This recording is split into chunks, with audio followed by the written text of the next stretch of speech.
Have you ever wondered if investing in gold is truly a safe bet for your financial future? Is gold really the ultimate hedge against inflation and economic instability, or are there hidden risks and downsides that you need to know about? In today's episodes, we'll uncover the historical significance of gold, delve into the real risk and returns, and explore the biblical perspective on gold as an investment. Let's get some perspective.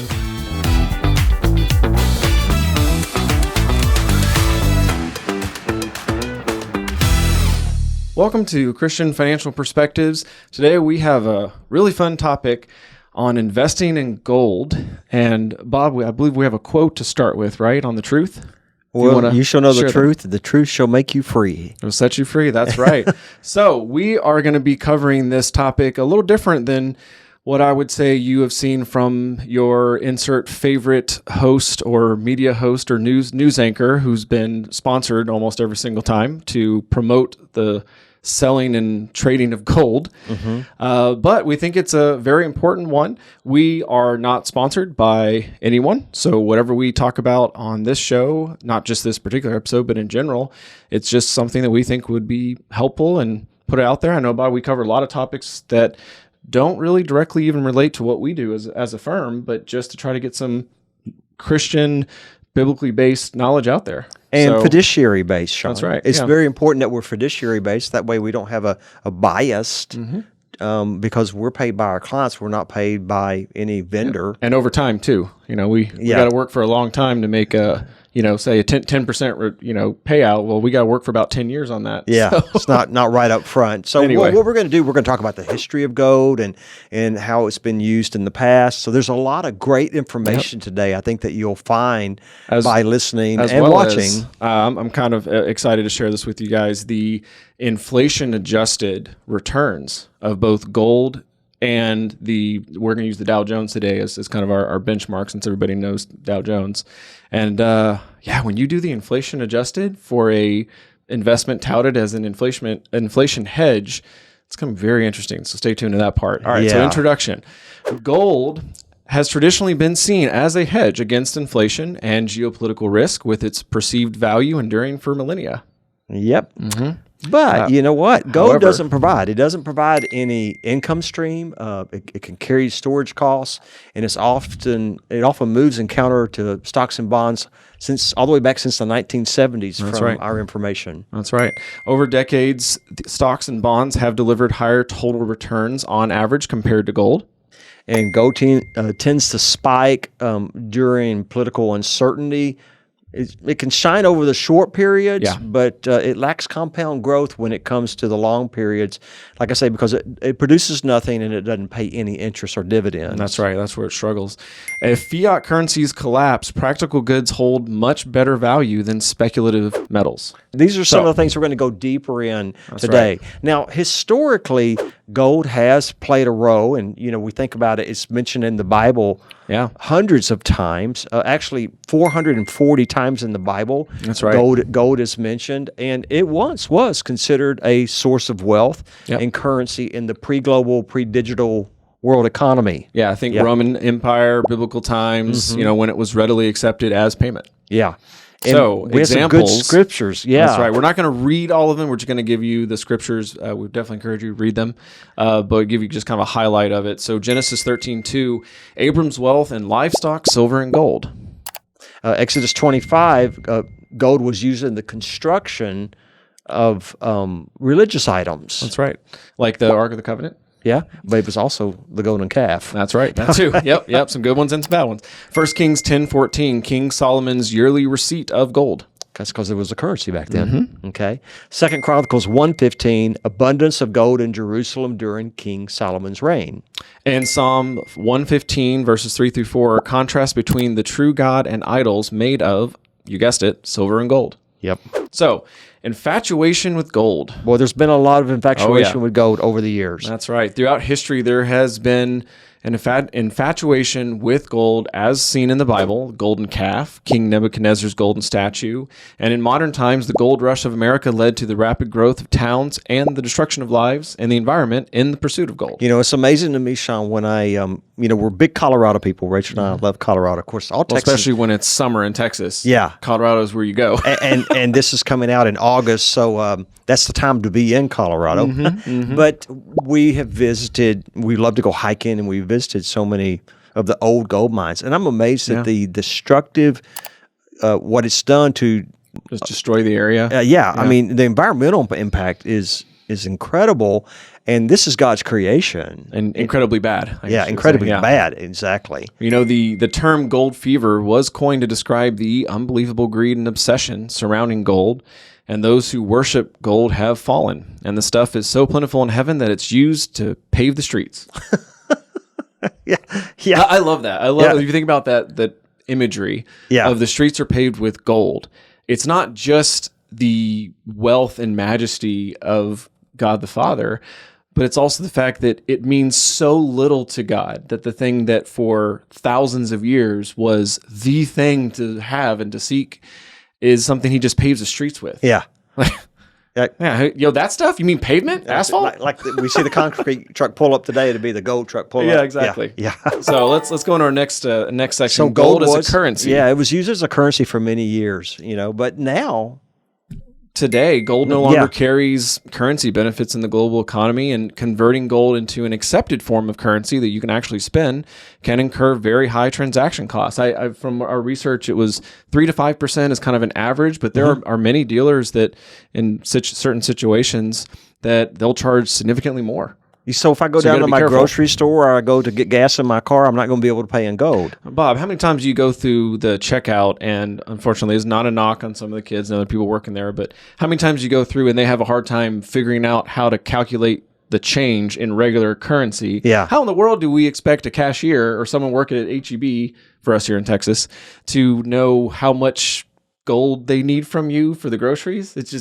So gold always has to be converted back to the currency of the country. That's right. To be spent.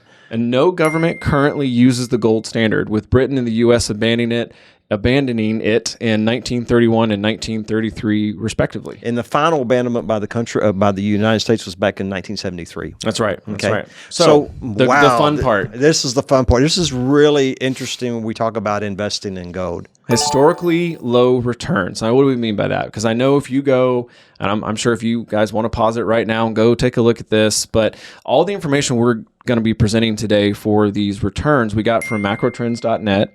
There is an option, which I would encourage you to look at. Choose the inflation adjusted, because otherwise you're really not comparing apples to apples. And especially in this case, because what's one of the most common things we hear, Bob? People say gold is something to help with inflation. It's supposed to hedge against inflation. Right. Okay. Well, we did the inflation adjusted numbers. And when you do that and compare gold and the Dow Jones Industrial Average, which is, again, very well known, here are the facts. In 1980, again, this is inflation adjusted. Just want to make sure I say that multiple times. Right, because gold was not selling for this in 1980. Yes, but inflation adjusted for today's dollars. In 1980, gold was $2,736.96 an ounce. In 2011, 31 years later, gold was $2,529.45 an ounce. I don't know if you noticed, but that already went down by about $200. And as of summer of 2024, when we were recording this episode, about 44 years after 1980, gold is hovering around $2,327.28 an ounce. That is a loss of 14.97%, or 15% for those who want a nice even number, a loss of 15% over 44 years. Now, Bob, correct me if I'm wrong, but if that math is correct, that's not a good return and definitely not helping with combating inflation, right? No, it's not. Okay, as I'm pretty sure it should be going up significantly for inflation-adjusted numbers if it was a good inflation hedge. Well, I'm just looking at this. Okay. So that's what the price is today. See, I don't follow it that much. Yeah. I thought it was around 2,500. I didn't realize it was that. No. That's the latest figures. The latest number, this was specifically from the end of May, and we're recording this partway through June. I think it's almost 2,500. Okay. But still, it's still less than what it was in 2011 inflation-adjusted numbers.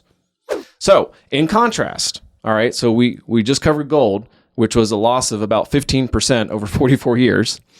The Dow Jones Industrial Average has grown significantly. In 1980, the Dow Jones was 35.35 and 81 cents. So that's inflation adjusted. Yep, 3,535 and 81 cents. In 2011, it was $16,096.35. And as of, again, this month, June of 2024, it is $38,834.86. That is a gain of 998.33%. Okay. So for those of you at home, if you want to pause it for a second and get your pad and something to write with and some paper, do the math. But which number is bigger, negative 15% or positive 998%? What's the reason for that, Shawn? Because I hear that and I think, okay, there's got to be a reason. Yeah, what are the reasons for the low returns? There's a bunch of them, actually. Yep. We came up with about 5 of them. Hopefully help explain why. And the first one, which I have heard you say this so many times, gold produces nothing and pays no interest or dividends, unlike stocks and bonds. So even if you have a portfolio of stocks and bonds that don't really have a lot of growth potential, they're not growth stocks, they're large cap dividend stocks, for example, you're still making an income off of that asset. The only way you make anything off of gold is selling it for enough additional, higher price to make some money on it. That's it. And I want to go to this point number 3, and we'll come back to 2. Okay. Okay. Because I know we have 5 points. Yep. Okay. Is that buying and selling gold involves high commissions too, often ranging from 5 to 6% or higher. Yeah. I mean, we've heard as high I've heard as 3 to 5%, but it seems number around 5 to 6% is the best. The highest I heard was some elderly people being targeted at 50%, where they thought their retirement savings, they were buying, say, $500,000 worth of gold. Come to find out, they actually got about $250,000 worth of gold in today's dollars. And so, I'm not saying that every gold dealer is going to be charging that high, but because it's not regulated, which we'll get into a little bit later as well, that causes a problem where they could swindle people, especially the elderly, which just boils my blood for people to take advantage of the elderly like that. Anyway. Yeah. And this is something else that's very interesting, is that the IRS classifies gold and silver as collectibles. Yeah, that's right. And when they do that, that's subject to higher tax rates. That's right. Up to 28% on long-term gain taxes, and ordinary income rates for short-term holdings. So you don't get you don't get that 15%. So even the IRS 20%. doesn't even classify gold as an investment. They classify it as collectibles. Right. Yep. Like we said, it can't compare the historical returns of a well-diversified portfolio of stocks and bonds, ETFs, mutual funds. Yeah. And those are so easy to convert back to cash. And I mean, virtually no one even charges a trading commission anymore. Not anymore. Yeah. Yeah. So it's super easy to trade them if you do need to raise cash. Because again, in both situations, whether you have stocks and bonds or you're owning gold, you still got to convert it back at some point to the currency of your country. In our case, the U.S. dollar. So I wanted to point out that one. I don't know if it really comes under the low returns, but we had it in this section.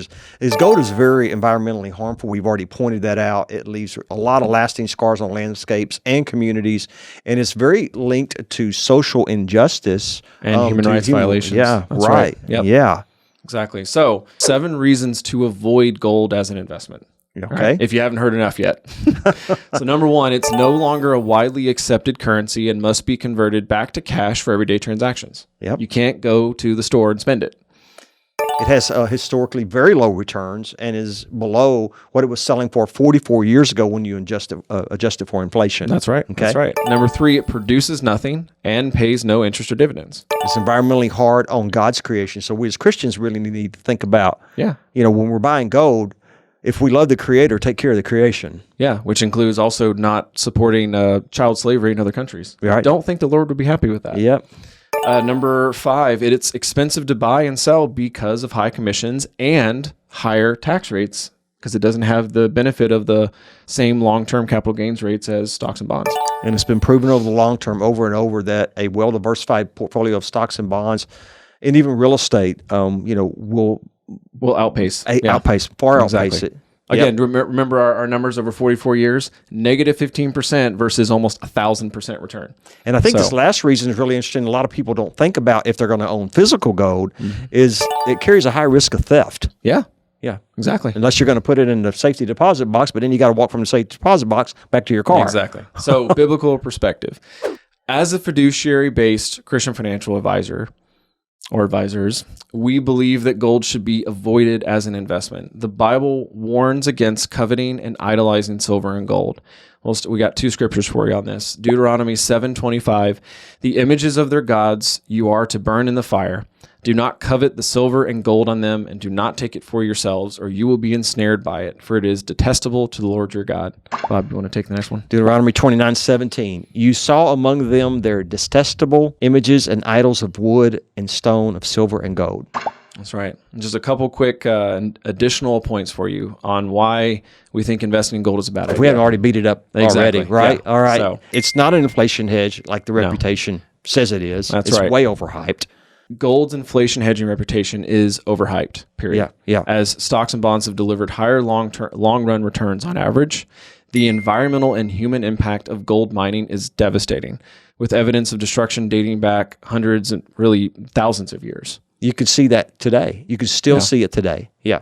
This is a real big one, I think, that as we're ending up here, is that gold dealers are not regulated like advisors in the financial services industry. Yep. And this can really lead to investor exploitation through high commissions and targeting the elderly during times of economic uncertainty. That's right, and we've seen it happen. We have. People. It's really common, unfortunately. Which again, I'm not kidding. It makes it feel like my blood boils when I hear about an elderly lady or a guy where they lost their spouse, and then someone's scaring them into selling their portfolio to buy a bunch of gold so they can make a huge commission. Yeah. And it's just, but that happens. That's what happens. And there's no regulation. I'm normally more libertarian. I don't like a lot of regulation, but in this case. Two more points. Anyway. So rather than timing precious metals markets, investors should focus on assets that build wealth through equity appreciation, dividends, interest, compound growth, such as stocks, bonds, mutual funds, and real estate. That's right. And the allure of getting rich quick and beating the system is not new. It's not? Nope. But has been given a modern spin to trick today's population.